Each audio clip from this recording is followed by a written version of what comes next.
All right, Shalom. Before I continue with this lesson, I want to start off by giving all praises, honor, and glory unto Yahweh, Bahashem, Yahushai, Bahashem, Rakakwadash. Double honors to the apostles and elders of Great Millstone, and peace and blessings to the hopeful elect. I'm the brother lawyer, and I teach the Great Millstone National Camp. Come back with a quick lesson. And this lesson will be entitled, She Will Not Be Prolonged, which is Babylon the Great, pursuant to Isaiah 14. If I'm quoting it right, Isaiah 14 and let me see, where is it at? Give me 1 second. Isaiah 14, let's see, and verse, where is it at? No, Salaki. It's 13, real quick. And this is unprepared, but I had watched this video earlier while I was on the route, or really listened to it because I had I really both watched and listened because, still being trained. So, so Isaiah 13 and 22 says, And the wild beasts of the islands shall cry in their desolate houses, and dragons in their pleasant places or pleasant palaces, and her time is near to come, and her days shall not be prolonged. So the days of Babylon the Great, America, are not going to be prolonged. So like how this title says from Secular Talk, War with Iran will end America. The Kyle Kalinske show. And so, war with Iran will end America, because it says that the least of the flock shall draw them out, which is those small hats over there. They're the least of the flock. They're the how y'all the smallest. How they say it? They're a small number, but it states that Israel is as the sand of the sea. So let me get the least of the flock, because ultimately, the Elamites, which is, the Iranians, the Persians, they still don't want this war, but Israel is pushing this war, the elites, because the Israelis, they want Iran, they want a regime change, but it's not going to happen.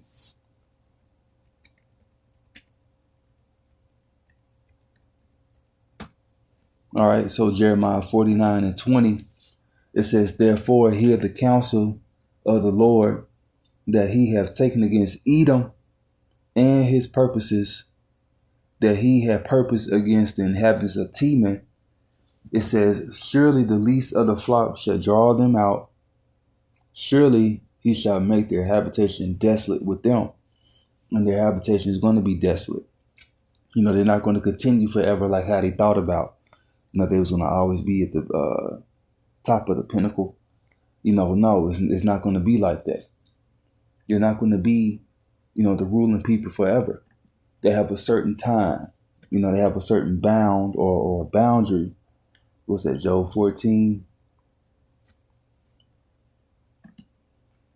Job 14 and 5, it says, Seeing his days are determined, the number of his months are with thee. Thou hast appointed his bounds that he cannot pass. So he has a certain time frame to rule. Let me get another. Let me get a different version. So we are not given a minute longer. Let me get to Job 14 and 5. This NLT, it says, You have decided the length of our lives. You know how many months we will live, and we are not given a minute longer. And really, that's not really explaining. Let's see. Try to get a different version.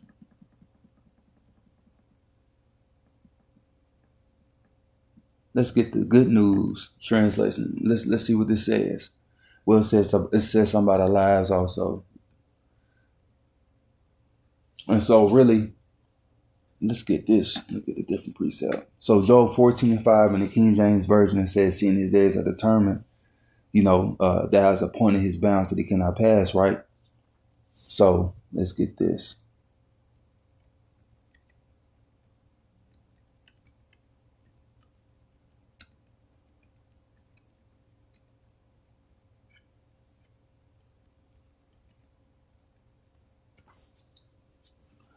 Let's get to Psalm 49 and 11.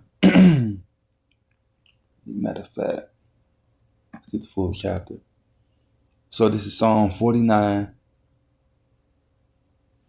Yeah, I'm gonna just start at 11. It says, "Their inward thought is that their houses shall continue forever, and their dwelling places to all generations.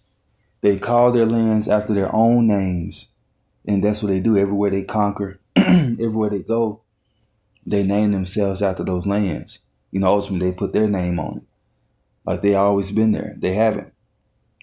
I.e., them calling themselves Israelis, it's supposed to be the Israelites, not Israelis.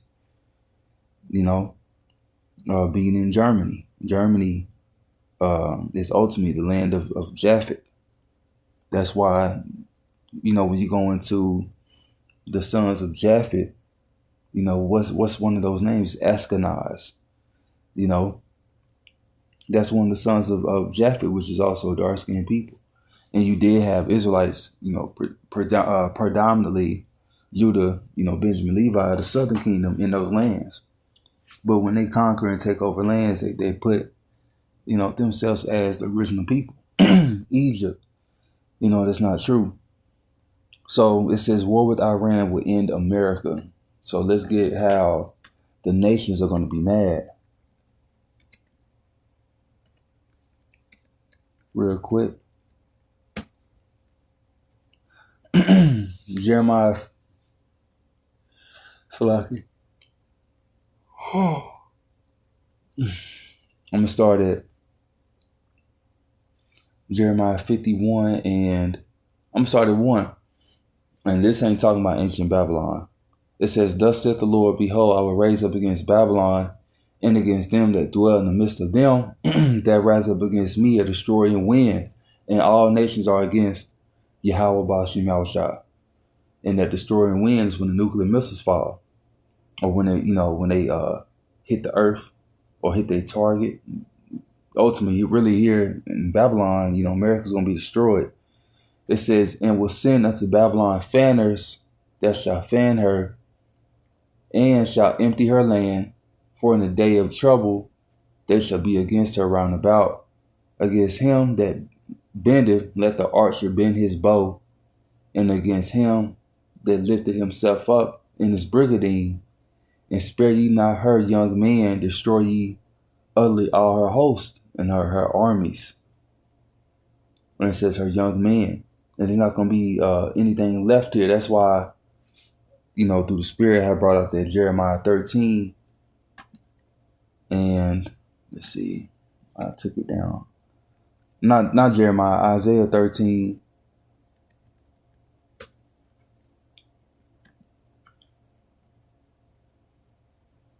And 22, because these different creatures that's going to be here are going to be dwelling here. America's going to be a desert.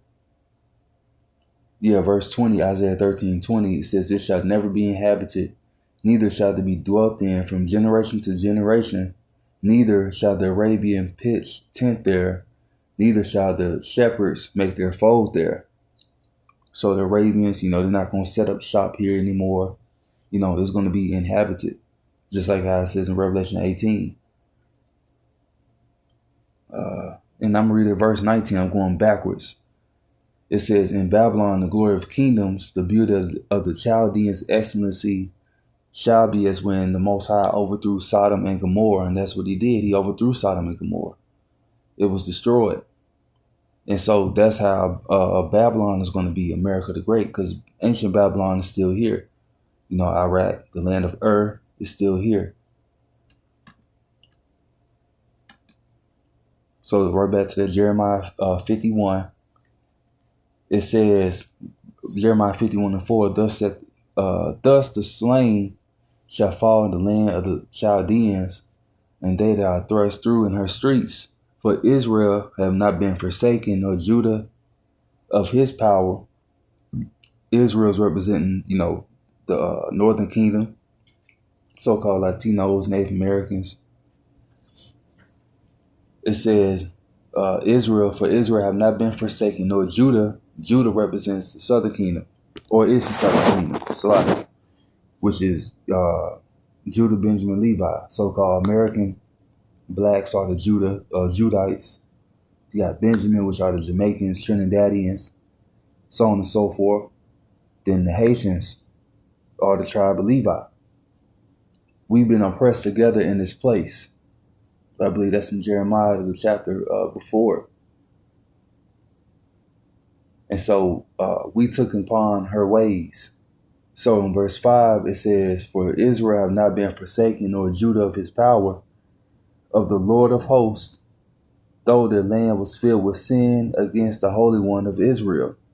And it says verse 6, it's verse 6 that tells us to flee out of the midst, which means the ways of Babylon the Great. It says, flee out of the midst of Babylon and deliver every man his soul. Be not cut off in her iniquity, for this is the time of the Lord's vengeance. He will render unto her recompense. So the Lord is going to render unto Babylon a recompense for what they have done to the nation of Israel. And it says, flee out of the midst. Some Israelites actually fled out of, America, which that's what you're not supposed to do, because the Lord's going to deliver us from America, Babylon the Great. So flee out the midst means spiritually detached from this place, the ways, the different philosophies, the ways of living, the mindset. Verse 7, Babylon had been the golden cup of the Lord's hand that made all the earth drunken. The nations have drunken of her wine, therefore the nations are mad. So the nations have drunken of their wine, the wine, which represents different philosophies, ways of living, democracy.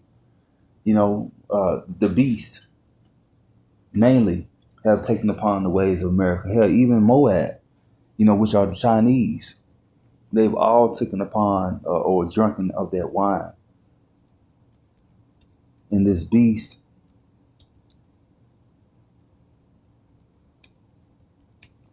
bear with me.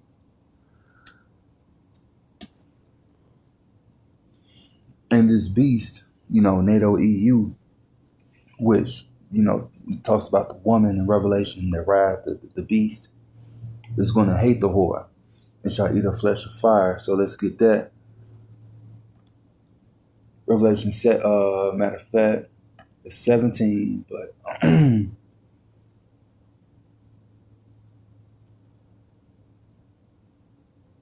give me 1 second. I'm going to get the main point I want. So Revelation 17 and 15, it says, and he said unto me, the waters, I started 16. It says, and the 10 horns which thou sawest upon the beast, these shall hate the whore, and shall make her desolate and naked, and shall eat her flesh and burn it with fire. So the 10 horns, which today there are a multitude of different nations, they're going to hate the whore, which is Babylon the Great, because they control the beast. They control the beast. This woman that rides this beast, why is she on top of the beast? Because ultimately she's controlling the beast. But these 10 horns are starting to break away and hate America, especially one of the horns, which is France.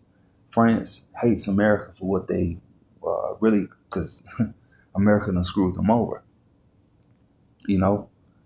It says, for the Most High put, verse 17, for God hath put in their hearts to fulfill his will and to agree and give their kingdom unto the beast, until the words of the Most High shall be fulfilled. So all of this is happening due to prophecy.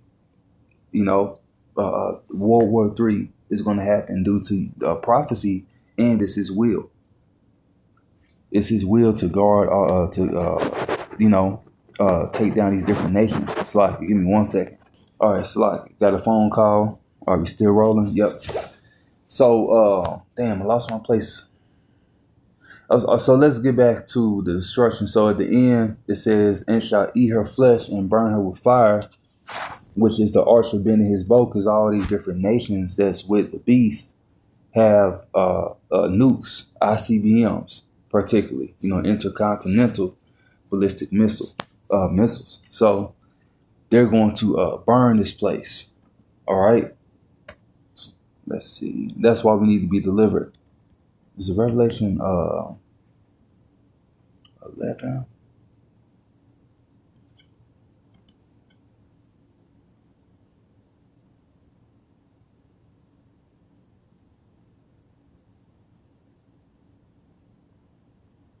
Give me 1 second. Yeah, I'm gonna get this Revelation 11 and 14. Well, matter of fact, I'm gonna start at 13. No, 12.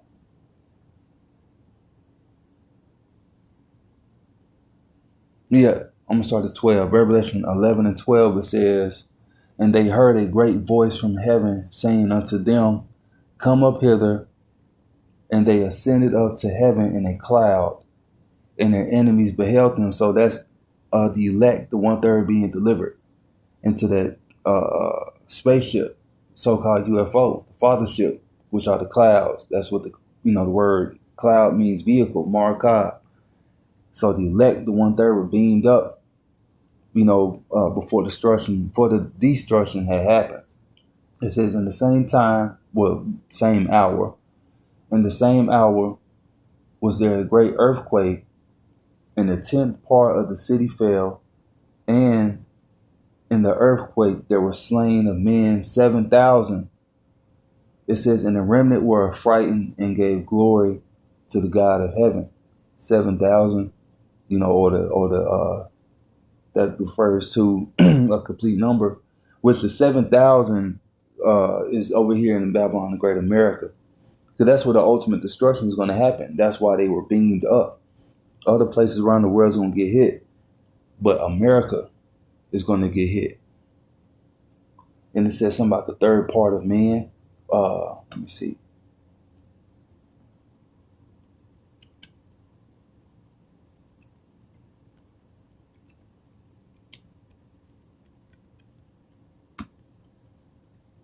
All right, so Revelation 9.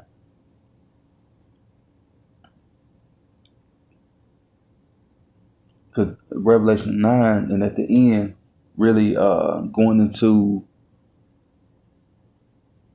verse 16, Revelation 9 and 16, it says, "And the number of the army of the horsemen were 200,000, and I heard the number of them. And thus I saw the horses in the vision, and them that sat on them having breastplates of fire and adjacent and brimstone. And the heads of the horses were as the heads of lions, and out of their mouths issue fire, smoke, and brimstone," which is, the warhead. It says, "And by these was the third part of man killed, by the fire and by the smoke and by the brimstone, which issued out of their mouth," which is the ICBMs. The third part of man is over here in Babylon, the Great America. It says, "For their powers in their mouth," and really, I'm gonna stop right there. And so, really, it said 200,000. That's 200 million missiles that will be shot, and this place will be destroyed. And this place is going to rock to and fro like a drunkard. I believe it's Isaiah 24. That's how powerful that the destruction is going to be. It's going to be a time of no other.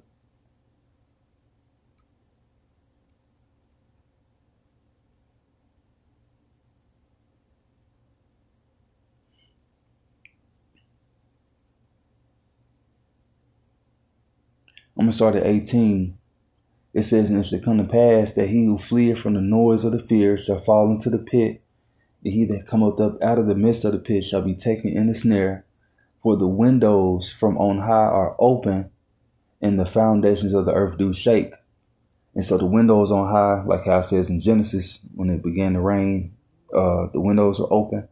So the heavens, they're going to be open for when those missiles are shot. When they hit the earth, it's going to shake to and fro. Verse 19, "The earth is utterly broken down. The earth is clean dissolved. The earth is moved exceedingly.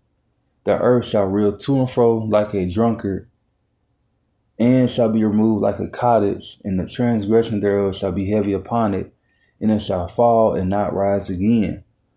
And so Hell, even this uh country is not going to rise again. And also too, affliction shall not arise again. Us being in captivity, none of that's going to happen anymore. Esau is going to be taking out his place of the other nations. So all of this has to happen in order for Yahushua's kingdom to be brought forth. So Lord will, this is edifying lesson. And I want to give all praises, honor, and glory unto Yahweh, by Hashem, Yahushua, by Hashem, Kakudash. Shalom.